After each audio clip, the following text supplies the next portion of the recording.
આ ભાઈ આજે ભૂલથી શરતમાં કરી ગયા ને ઉડન ખટેલો નાખી દીધો એવી જગ્યા કે આ ભાઈને શરત બાંધવી બહુ મોંઘી પડી. તો ચાલો જાણીએ કહાની શું છે. તો ગુડ મોર્નિંગ દોસ્તોને સ્વાગત છે ફરી આજના એક નવા બ્લોગમાં. આપણે સવારમાં આજે પહોંચી ગયેલા મોહન કાકાના ગલ્લે ચા પાણી કરવા, અને આ લોકો પૈસા એટલા બધા ઉડાડતા કે મેં વિચાર કર્યો કે એકાદાનું ખાધેલું ખોદી નાખવા જાય. અને આ બધા તે ગાડીમાં ગરમ એસી નું પવન ખાવા ગાડીમાં જગ્યા નથી તો છે ગુચડો વળી વળી બી જાય ને કોબરા જેમ.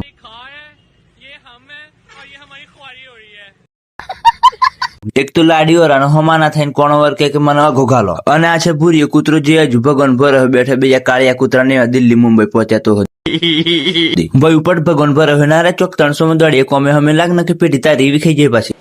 ઠીક હે. અને આપણો ઉડન ખટેલો શેઠે ભરીને તૈયાર રાખે કે માણસ સીધો પથારીથી ઉઠે તેવો સીધો ગાડીમાં જ બેહાડી દે. પણ શેઠને ખબર હે કે ટાઈમ થાય તો જ માણસ કોમે લાગે, બાકી પોણી ગળે હું એ બીહી જાય. અને આ છે રબર નું ટાયર, આમાં હવા સિવાય કઈ આવે જ ના. અને આ છે અરીસો, આપણે જોઈએ તો જ દેખાય બાકી ના દેખાય. અને આ ચાવી જેવું કઈક છે, ગોલ ફેરવે તો કઈક ચાલુ થાય પાછું. અને આ છે સુદર્શન ચક્ર, આમ વાળે તો આમ વળે અને આમ વાળે તો આમ વળે. અને જો કે બાજુ ના વળે ને સીધું પકડી રાખે તો સીધી સામે વાળાની પથારી ફરી જાય ને સીધી ફાટીને આપણી હાથમાં આવી જાય. આને કહેવાય કે ભાઈ સુદર્શન ચક્ર.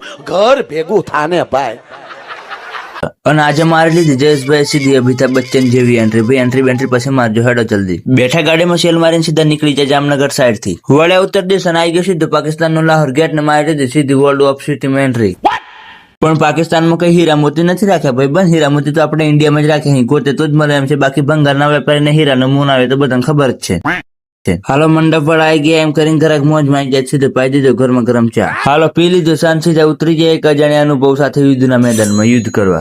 અને કરી નાખી સીધી એક જ દોરી પોણીના રેલા જેવી લાઈન, એકદમ કોબરા જેવી એકદમ, હે ને.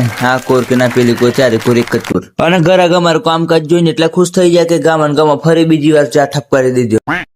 અને અંતે આ ભાઈ શરતે બંધાઈ ગયા અને કે આ ઉડન ખટેલું હું દલદલ માંથી એમ જ કાઢી લઉં, ના કાઢી લાવ તો બોલેરો તારો. મેં કીધું હારું ભાઈ ચલો, પણ યાર ભગવાન ની દયાથી બોલેરો આજે નીકળી ગયો. ના ભાઈ તે બસી જાય, બાકી બોલેરો આજે ઘરે લઈને જતો રહેવાનો હતો રાજુ.